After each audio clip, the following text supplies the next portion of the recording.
Morning, Camino people. So I'm just leaving Rabanal del Camino, which is like starting to get up into the mountains. We're 2 days away from Ponferrada. And yesterday we left Astorga. So I guess a rough English update. What's going on? My family came into town 2 days ago in Astorga. My brothers had gotten ahead, so they came back and met up with us there as well. And we kind of went onwards. It's pretty cool because my parents' first impression of this was they got off the bus in Astorga and they were inside of a parade accidentally, which is pretty neat. And then, I don't know, at this point, I've been on the Camino a little over 10 days, and it's like everywhere we go, one of us knows someone, usually me, and I introduce people. I have definitely noticed this, not everyone takes to you, but everyone's very friendly, so it doesn't really matter, and at least connect people with people that they'd be more interested in. But yeah, so I guess it's easier for me to sort of talk about the way things are here in English because that's my native language. But there's a couple of observations. One, it's we're up in the mountains and they're beautiful, but also knowing my mom did a ton of research before she came out here, and we did basically none. In life, I typically recommend the no research approach. Get a reliable reference that says, hey, this thing is good, and then just ride it. Trust them, because it's a lot better to see the movie than to walk in knowing the ending of it before you actually get the chance to enjoy the build-up. And for us also, it was nice to start in a small town. We started in the Masecas, which is sort of like the plains. And while it looked a lot like home for us, which is Florida, it was nice because people said that's the most boring part. It's where people go insane. But A, it's really beautiful. And B, because we hadn't seen anything else, it sort of helped us. Because we were like, oh, this is really nice. And then everyone's saying, oh, everything after this gets even better. So we had nothing bad to think of it. But yeah, I don't know, so many different things. Another interesting thing was start to find out if you see we call it very nice printed menus, you'll notice a lot of them are exact copies of each other because the food is frozen. That really sucked. I enjoyed fresh food. And it's same thing. Some of these breakfast places will only have prepackaged pastries. I would just say steer clear of them. There's so much good food in Spain, it's not really worth getting. Other than to try once. We went to a McDonald's just to see how it was, and I almost regret it because it was just so bad by comparison to real food. But yeah, our typical day, we start out, we try and go to the next town. We start at 6 a.m. We get up or 5:50. There's some people who are gone before we even wake up, so they're very committed. But it's easy to travel in the morning because it's a lot cooler. We're doing this right at the beginning of summer, so middle of June. But but then we stop in the first town to get some breakfast and sort of go from there. It sort of doesn't matter what pace you go at because you will wind up seeing people again. Oh my gosh.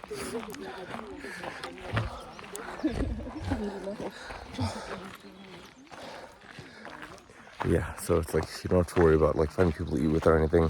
By the time you go to the next town, someone who took a rest after you did will now be back on the same pace as you, or someone who did a short day. There's a lot of people here talking about active rest, to just do a short day instead of not doing a day at all. And I kind of get behind that. But there's some cities that are really, really cool that are worth checking out. And for me, especially the nightlife is something that I didn't explore when I was in college or anything. So now I'm trying to get a fill of that, and it's a little bit harder. But there's so much to do. People are friendly. You just talk to anyone and they'll invite you to the next event that's going on in town. Oh my gosh. It's a little bit difficult to do the mountains and talk at the same time. Not as athletic as I used to be. But yeah, very cool place. I've been happy to see a fair amount of cats and some of them, especially the ones that are like owned by people, are much more friendly towards strangers. But there's been some kittens that will like straight up come up to you, like sleep on your lap and all, and it's just a really sweet kind of thing. Yeah, so yesterday, like a small dog that I guess was also owned by the same people was like attempting to attack the cats. And literally this thing is so tiny, it's like it would put the whole neck of the cat in its jaw, and then the cat would just like lightly bat it away because it's just like not there at all, like no claws or anything. Because after a year of like living with a couple of cats with some roommates, it's clear like a lot of them just play fight. They don't actually like beat the crap out of each other. But yeah. In other notes, let's see. Oh boy. So the remaining events that happened yesterday, we found our place, ran into Paolo, who's a friend of mine from Italy, and so I mean, as you've seen in some of these other videos, I like speak a reasonable but not sufficient amount of Italian, Spanish, and Korean, and German and all. But yesterday was a really cool instance because while we were eating lunch, I got to have a conversation where, like, basically I was having like partial conversations with different people. The two guys from Korea, Paolo from Germany, this other girl, Leia from Germany, who's of Italian descent, or of Chinese descent, and then the guy sitting next to her, who's a lot like my entrepreneurship mentor, who's a really, really cool guy, Carl, and he's from Germany. And so there were parts where I was just like speaking to each one of them in their own language, and then I turned to the next one and translate. But it's kind of interesting, like the easiest language for them to communicate in is English, because that's the one they all learned in school. But whenever there was a misunderstanding, I could step in and like explain what the differences were, what the phrase meant, or anything in each of their respective languages, and that was just awesome. But yeah, I mean, finally getting to like use my language skills. That's something in the States that's very frustrating. It's like I love learning languages, I love learning the history of language, but there's just not a lot of opportunities to use it. And so my pace of getting better is very slow. And for me personally, I've always found the conversation helps me a lot more than what do you call it? A lot more than like just book work or Duolingo, which I've now hit my second 365-day streak. The last time I lost it the day after I got it. But anyways, so yeah, a handful of other things. Well, we went to dinner, got some sangria. Yesterday was like fairly chill. I've been trying to put together a sort of basic list of like phrases I think I need to know in any language. It's like even when I'm speaking a little bit of Chinese, it's like I don't know that much, but the phrases I use are like, they can get across the little bit of conversation that I'm trying to have, like hello, goodbye, what's your name, where are you from, what language do you speak. So that's been very nice. I also noticed like I'm worried about like offending people when you approach them in the wrong language, but they're like, oh, you know, like I don't speak that. I'm like, oh, what language do you speak? And sometimes I'll have to ask that in English. Sometimes it's in Chinese, sometimes it's in Japanese, but like at the very least I'll be able to say, oh, I know a guy who's from there, even if I have to finish the conversation in English. And I'll ask them to teach me a few phrases, and usually they're pretty willing. It's after you ask them for the 10th time to teach you a phrase, then they're like, okay, you know, go study on your own. They won't say that, but it's kind of the feeling I've gotten. Yeah, but pretty chill. It's kind of nice getting early, because like I said, if you leave early, you wind up getting to most cities between noon and 3, even if you stop for lunch or breakfast along the way. And then, you know, everyone just sort of showers, takes a nap, and then we all go hang out with the other Camino people. That's just really, really fun, because I think the people here may be the most interesting part of the entire Camino. Just getting to talk with them, speak in their language, or understand part of their culture, whatever you get out of it, you know. Just people, like a huge thing, a very easy way to start a conversation here is, where you're from or why are you doing the Camino. Names sort of come into play later after a while. Like you'll ask people, because also you won't always remember their name, but if you can remember something about them, it helps you like build that relationship. Yeah, like I was saying, I was putting together a thing of like basic phrases, and there's a watered down version of the English language that has 3,000 essential words, and I think for basic fluency 3,000 is about what you need. I'm at like 2,000, 2,500-ish for most of the languages I speak, but obviously my grammar's kind of shit.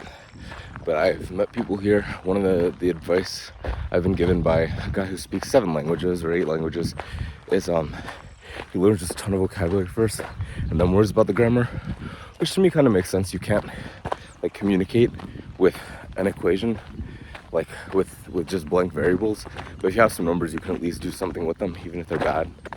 And so a lot of these phrases, and this is not the first time I've heard something like that. It's like this guy who learned basic vocabulary overnight, but just repeating phrases over and over and over again, sort of making them fill in the blank-esque.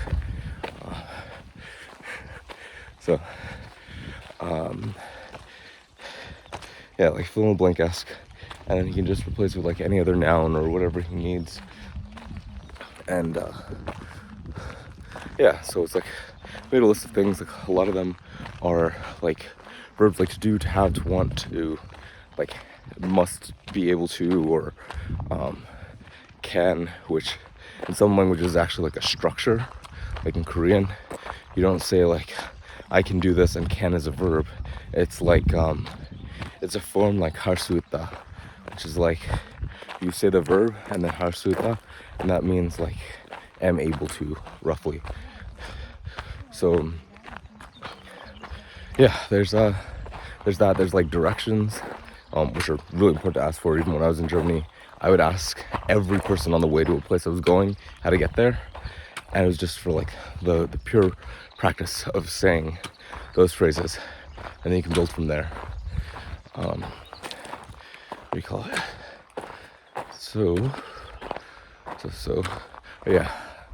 And there's like normal objects you use every day, like things in the bathroom, things in the bedroom, things you probably need to buy, types of food from the region.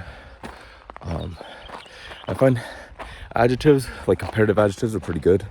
Like for bed, it's like upper, lower bed, top, bottom, left, right, good, bad, expensive, cheap, things like that. Beautiful, ugly. And you don't really need ugly all that much. But to love, or to like to do something, or to love a person, those are like pretty useful to have. It's also like if you know very few words in a language, it's a good way to what do you call it? Let's take a look at that. It's a good way to at least say something to somebody. Yeah. So that's roughly what's going on. I'm still trying to work on my company in the midst of all this, which I can tell you is a little bit difficult. But one of the things the Camino does is give you some headspace to think. So it helps me sort of process a little bit and like, in a way, strip down what I'm doing to its most basic form. Because I really want to launch this thing when I get back. I'm kind of sick of waiting. It's been like 8-9 months in development.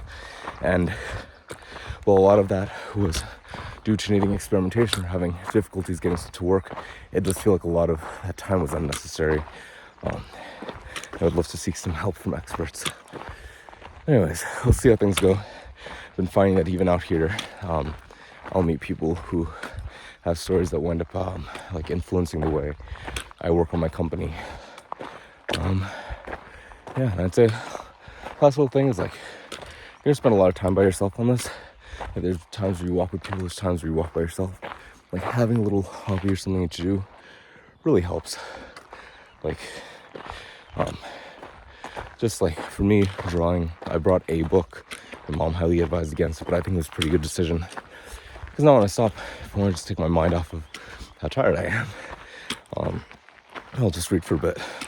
And a lot of these places have like free libraries, so you can just switch out or only read while you're there, whatever you want.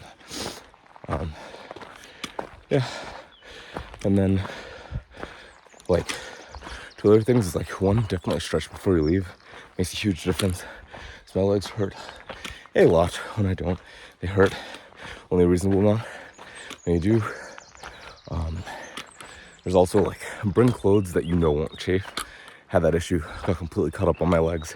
Still recovering from that 3 days later. So be careful. Have Vaseline, have some stomach meds, ibuprofen, things like that. And as a side note, I have an app to at least write music, because I love writing music at home and playing it. But as much as I was led to believe there'd be guitars and pianos here from the Camino show that we watched, there are not. I have not found a single one yet.